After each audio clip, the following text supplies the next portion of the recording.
Big games never fazed Jed Morris. As a Husker, he came through in the clutch time after time, but he now faces an opponent unlike any he's ever faced before. The 2002 Big 12 Player of the Year moved on to the minors and was enjoying a great season until early August. Jed was diagnosed with leukemia, and he has been fighting it ever since. Now the 26-year-old needs a helping hand with medical bills, and his former coach is pitching in. We just need to do something. I mean, he's a Husker, and we always have the saying, once a Husker, always a Husker. So Coach A could think of no better way to support his former Husker slugger than by giving fans a chance to jump in the cage and swing it, just like Jed. Well, that's Jed. I mean, he was a swinger here, he's a hitter, and just something that came up in our heads and thought this would be a fun day. It'd be something that the public could come out and enjoy themselves with swings. Well, first of all, when a Husker gets down, you help him. Jed Morris is a great kid and a great inspiration to Nebraska. Jed is currently undergoing chemotherapy at the Mayo Clinic in Jacksonville, Florida. And while he may have a long road to recovery, he will certainly not be facing it alone. It hurts my heart, you know, to know what's happened to him, but at the same time, he's the type of guy that can overcome it. That guy's, you know, torn his Achilles. I saw him do that, and I saw him come back from that and be the Big 12 Player of the Year. So he's dealt with some adversity in his life. He's going to be fine doing this. Fans once cheered Jed Morris and his powerful swing at Haymarket Park. Now they're gladly giving to the Jed Morris Victory Fund. Absolutely, yeah. Jed providing a number of exciting moments as a Husker baseball player, and we would like to help in any way that we can. I enjoyed what Coach Anderson said on Saturday, that it's kicking him, but Jed's kicking right back. God bless Jed, and let's hope he gets better. If you would like to assist the Husker baseball family in aiding Jed's fight against leukemia, you can go to KOLN, KGIN.com and click on the Swing for a Cure story for more information.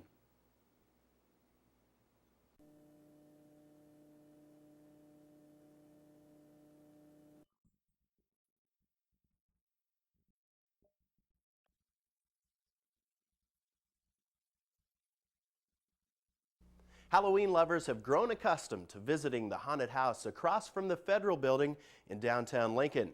But this year, scare seekers will travel a twisted trail of terror. The haunted house is now owned and operated by 6 people who met last year in a Halloween prop building class. The creepy collaboration is startling. First of all, during your stay at Haven Hospital, you'll notice a variety of other patients and doctors. We're really unique. We all have very different backgrounds. Together we have about 70 years experience in doing different kinds of haunts. And soon, very soon, you shall see things differently, perhaps even illusions. Unlike other haunted houses, we really look at it more as definitely a profession. It's something that, you know, we want to create a definite atmosphere and story, and that is one of the things that makes us kind of unique. There's another way out of this room. You must find it. You can't. We have a storyline which we'll probably do every year, and it'll change every year. So we kind of consider us to be more like a movie or a video game, where we set this scene and then we carry it all the way through. So we kind of consider us to be more like a movie or a video game, where we set this scene and then we carry it all the way through. It was awesome. I like the whole mental hospital theme. On any given night, you'll find 30 to 40 actors in dark visions. We're very actor intense, and I think the human aspect of it gives you the best scare for your buck, so to speak. Well, since I get scared really easy, even when I know something's coming, it was really good. I mean, leave if you want to. Go right ahead. The door is right behind me. Well, if you think you're up for a good scare, you can visit the experiment this Thursday through Sunday night, and then from the 25th until after Halloween. Doors open nightly at 7. And keep the journal ideas headed my way. Write or call. I look forward to hearing from you, and have a happy Halloween.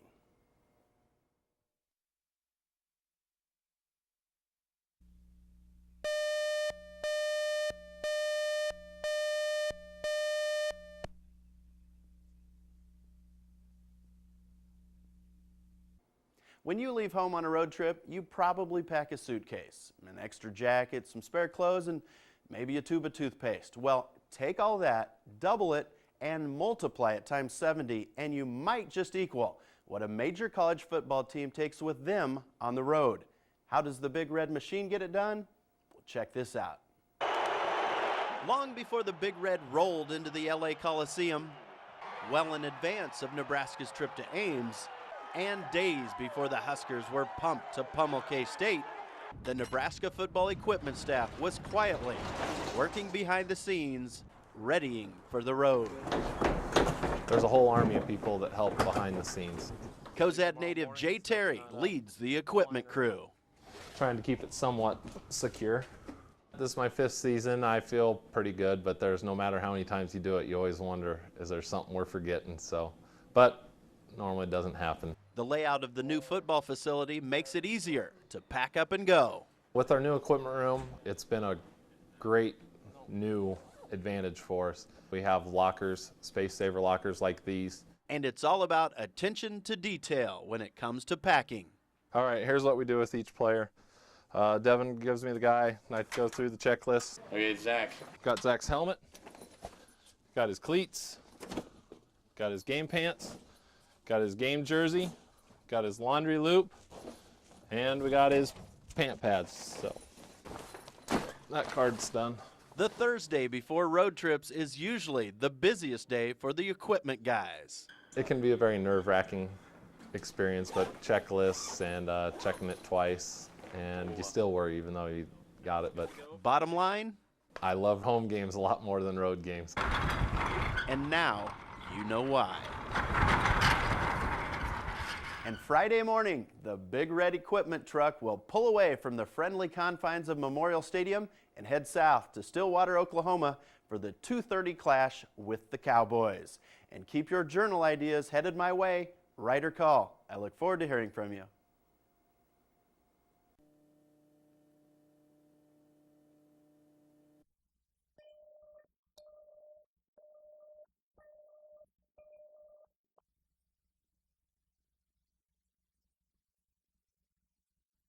The numbers are staggering. In the United States, national birding generates an estimated $85 billion annually, with $32 billion of that in retail sales alone.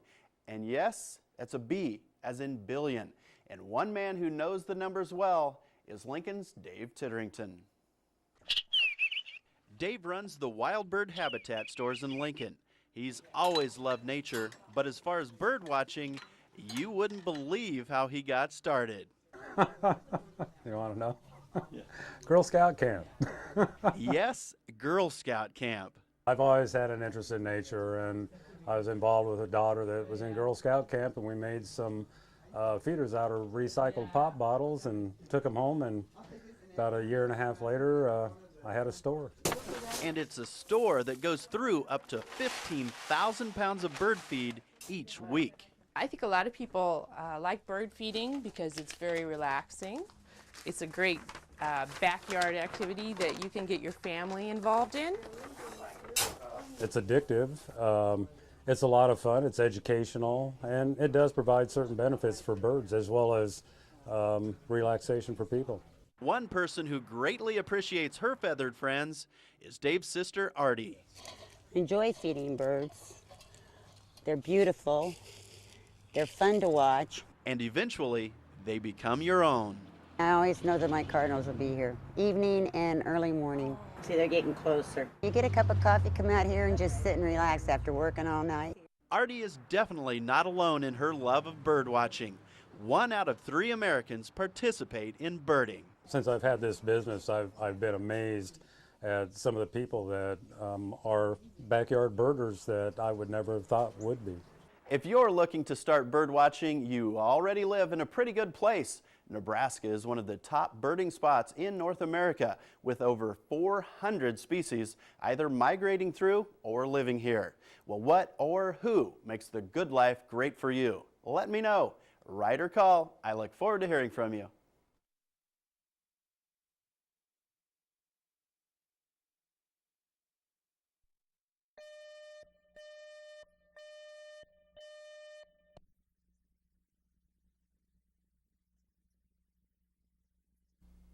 If they're lucky, every Nebraska town has at least one resident like Mark Berry.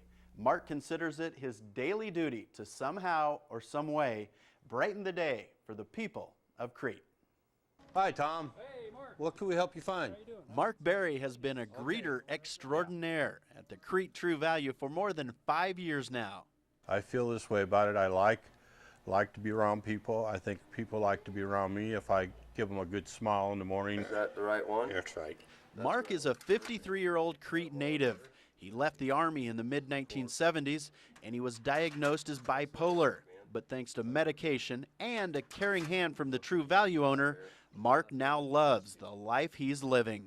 I think the best thing that ever happened was when I started working here and Danny gave me a job, a nice job, and I appreciate Danny so much for that because it's brought me through a new way of life to live in. He's the most sincere person that you can meet.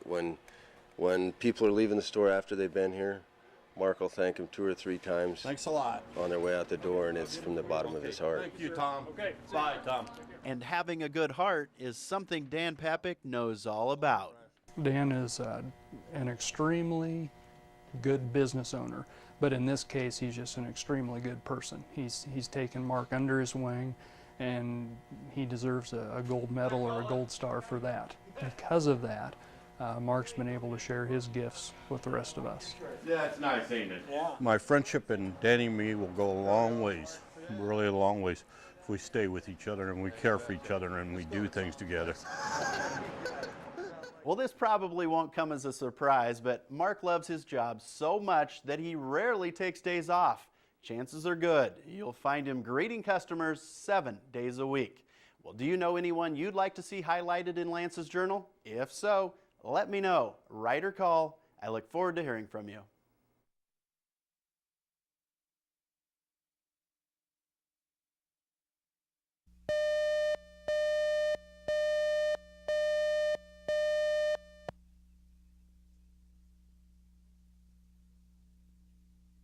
If you're looking for a nice casual ride through the woods, then you probably shouldn't get involved in cyclocross. It's a hardcore adrenaline rush that combines elements of mountain biking, running, steeplechase, and even auto racing.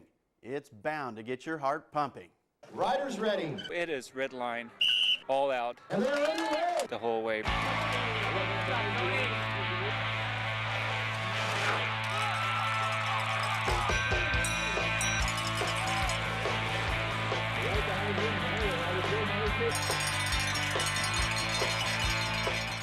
Cyclocross is a discipline of racing that's been dubbed the steeplechase of cycling.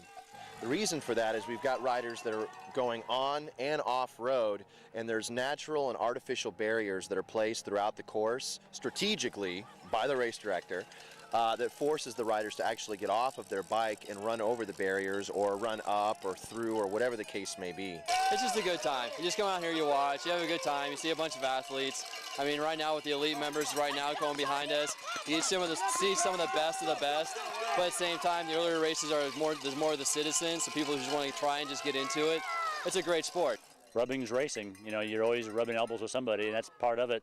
But the neat thing is you'll see a sense of community with the racers after the race, too. On this day, it was Brian Jensen of Lawrence, Kansas, who was the king of the course. That's why we race bikes, or that's why I race bikes, because that feeling is just like nothing else. You work so hard for an hour and then finally can cross the line in first. That's a good feeling.